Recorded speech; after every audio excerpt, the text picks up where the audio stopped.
ہم نے اکثر دیکھا ہے کہ شادی کے کچھ عرصے بعد مرد حضرات کو یہ شکایت رہنے لگ جاتی ہے کہ انہیں ان کی بیویاں اچھی نہیں لگتی، انہیں ان کی بیویاں پیاری ہی نہیں لگتی، اور یہ بہت عام ہے۔ اب جہاں بھی دیکھیں، کیوں مرد عورت کو کم تر سمجھنے لگ جاتا ہے، اسے یہ سمجھنے لگ جاتا ہے کہ یہ تو خوبصورت ہی نہیں رہی، یہ تو پیاری ہی نہیں لگتی، اور اپنی بیوی چھوڑ کے باقی سب کی بیویاں اچھی لگنے لگ جاتی ہیں، اپنی بیوی کے علاوہ باقی ساری عورتیں خوبصورت لگنے لگ جاتی ہیں۔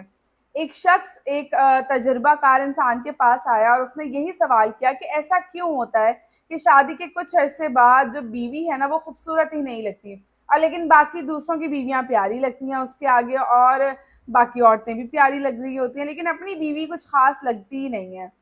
تو اس نے کہا کہ میرے ساتھ بھی کچھ ایسا ہی معاملہ ہے کہ جب میں نے اپنی بیوی کو پہلی نظر میں دیکھا تھا تو وہ مجھے دنیا کی سب سے حسین ترین عورت لگتی تھی، مجھے ایسا لگتا تھا کہ اس سے پیارا کوئی ہے ہی نہیں۔ پھر میں نے اس کے لیے نکاح کا پیغام بھیجا، تب مجھے میرے پاؤں زمین پہ نہیں ٹکتے تھے۔ پھر میرا جب نکاح ہو گیا تو مجھے محسوس ہونے لگا کہ ہاں، اس کے معیار کی بھی کچھ عورتیں ہیں،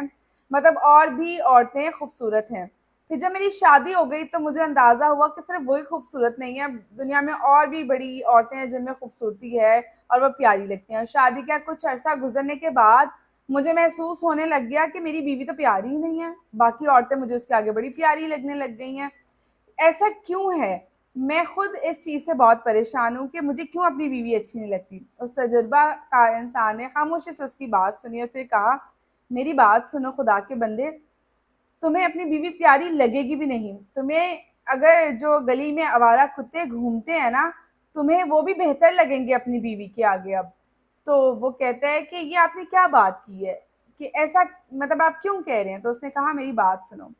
اے اللہ کے بندے، سارا معاملہ ہی نفس پر قابو رکھنے کا ہے اور اپنی نظریں جھکا کے رکھنے کا ہے۔ انسان وہ مخلوق ہے جسے جتنا مرضی بہترین سے نواز دیا جائے وہ اس سے بھی بہترین کی تلاش میں نکلتا ہے،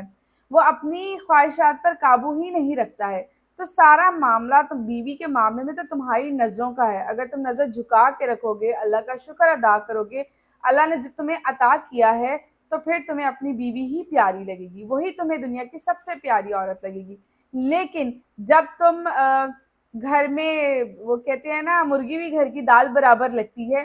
تو جب تمہیں تمہاری نظریں ہی نہیں ٹکیں گی، ادھر ادھر خواہشات میں ہی لگے رہو گے، ادھر ادھر مقابلے بازی میں ہی لگے رہو گے، اپنی عورت کا موازنہ یا اپنی عورت کا کمپیریزن دوسری عورتوں سے ہی کرتے رہو گے، تو پھر تو تمہیں اپنی عورت کبھی اچھی لگے گی بھی نہیں۔ تو سارا معاملہ تمہارا اپنا ہے، تمہاری اپنی خواہشات، تمہاری اپنی نظر، تمہارے اپنے نفس کا ہے۔